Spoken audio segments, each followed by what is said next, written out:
Le père de Mathis a enfin pu regarder en salle d'audience ceux qui auraient vendu l'opioïde de synthèse qui a tué son fils de 15 ans en décembre dernier. C'est un drôle de sentiment parce qu'on dirait qu'eux autres ne s'en rendent pas compte de ce qu'ils font. On dirait qu'ils ne se rendent pas compte du mal qu'ils peuvent faire à des gens comme nous, mais à des gens comme d'autres familles.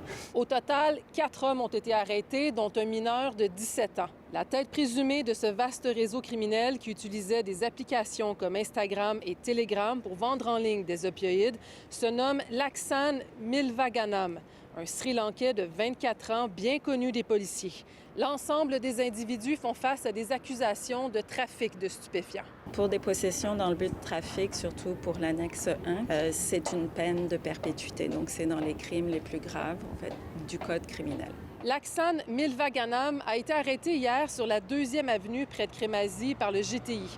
Il était à bord de son véhicule de marque Audi. 3 perquisitions ont eu lieu hier dans des logements, soit dans Hansé-Cartierville et Villeray-Saint-Michel par extension, ce qui a permis aux policiers de retirer de la rue près de 1000 comprimés de type isotonitazène, jusqu'à 25 fois plus puissants que le fentanyl. C'est sûr que des dossiers comme ceux-là, on sait que ça revêt un caractère très important en lien avec les cas de surdose qu'on a sur le terrain. Donc, pour nous, c'est un dossier évidemment très important. Nos trafiquants, évidemment, veulent se rendre à nos jeunes et nos jeunes utilisent beaucoup les réseaux sociaux. Donc, c'est une porte d'entrée importante.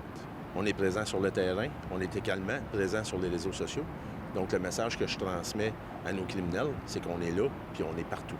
Il faut augmenter le dialogue parce que maintenant, essayer de la drogue, là, c'est mettre sa vie en danger.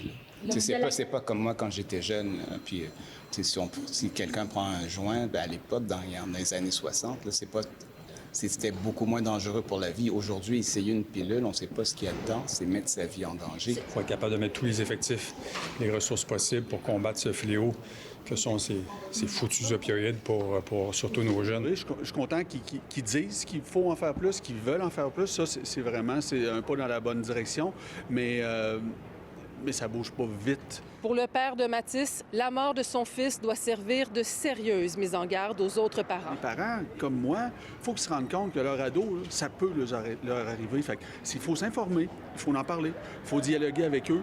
Ce que j'ai fait dans les 9 derniers mois, c'est ça, je me suis informé. Puis tu sais, aujourd'hui, si j'avais à parler à Mathis, ou si j'avais connaissance que Mathis prend de la drogue, j'agirais complètement autrement pour éviter un drame comme on a vécu.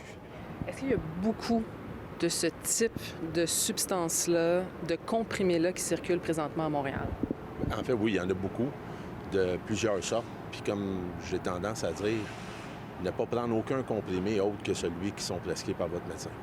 La Couronne s'est objectée à la remise en liberté de Laxan Milvaganam et du mineur de 17 ans. Ces 2 dossiers reviendront à la Cour lundi prochain. À Montréal, Marie-Michelle Lauzon pour Nouveau Info.